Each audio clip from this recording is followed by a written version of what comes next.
Halo semuanya, perkenalkan nama saya Prince Valenalawa, program studi PGSD.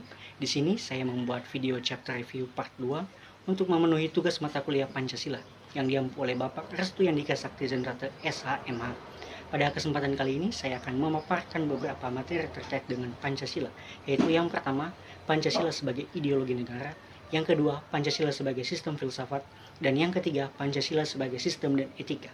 Simak videonya. Pertama, Pancasila sebagai ideologi negara. Berarti, Pancasila berfungsi sebagai sistem nilai, gagasan, dan cita-cita dasar yang menjadi pedoman dalam penyelenggaraan kehidupan berbangsa dan bernegara. Adapun sumber keberadaan Pancasila. Yang pertama, sumber historis, berasal dari perjuangan bangsa Indonesia yang dirumuskan dalam sidang BPUPKI pada tanggal 29 Mei sampai 1 Juni tahun 1945 oleh tokoh-tokoh seperti Soekarno, Muhammad Hatta, dan Supomo. Yang kedua, sumber sosiologis, mengakar kuat dalam kehidupan sosial masyarakat Indonesia yang majemuk, seperti nilai ketuhanan, gotong royong, musyawarah, keadilan sosial. Sumber normatif, tertera dalam pembukaan Undang-Undang Dasar tahun 1945 sebagai dasar negara yang sah. Adapun karakteristik Pancasila sebagai ideologi negara. Yang pertama, ideologi terbuka, bukan sebagai ideologi tertutup, sehingga dapat beradaptasi dengan perkembangan zaman tanpa kehilangan nilai dasarnya. Yang kedua, dinamis, mampu menghadapi tantangan internal dan eksternal melalui dimensi realisme, idealisme, dan fleksibilitas. Dan tantangan yang dihadapi ada dua. Yang pertama, eksternal, globalisasi, ideologi liberalisme, fundamentalisme agama, kapitalisme global, dan kemajuan teknologi digital. Yang kedua, internal, yaitu korupsi, kesenjangan ekonomi, dan politik identitas atau SARA.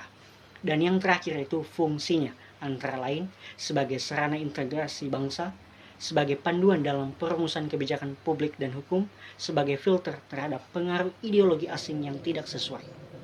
Yang kedua, Pancasila sebagai sistem filsafat. Berarti Pancasila bukan sekedar kumpulan 5 sila, melainkan satu kesatuan filosofis yang utuh dan sistematis, yang menjadi landasan pemikiran mendalam tentang hakikat kehidupan berbangsa dan bernegara. Ciri-ciri sistem filsafat yang pertama, sistematis. Sila-sila tersusun secara logis dan berurutan, dari ketuhanan hingga keadilan sosial. Yang kedua, menyeluruh, mencakup semua aspek kehidupan manusia, individu, sosial, dan spiritual. Yang ketiga, universal dan konseptual, hasil perenungan mendalam dan berlaku secara umum. Dan keunikan Pancasila sebagai filsafat ini antara lain, yang pertama, khas negara Indonesia, bersumber dari nilai-nilai luhur budaya Nusantara, gotong royong, musyawarah, dan toleransi. Yang kedua, sintesis harmonis, memadukan nilai spiritualitas, kemanusiaan, persatuan, demokrasi, dan keadilan tanpa jatuh ke ekstrem individualisme, komunisme, atau teokrasi.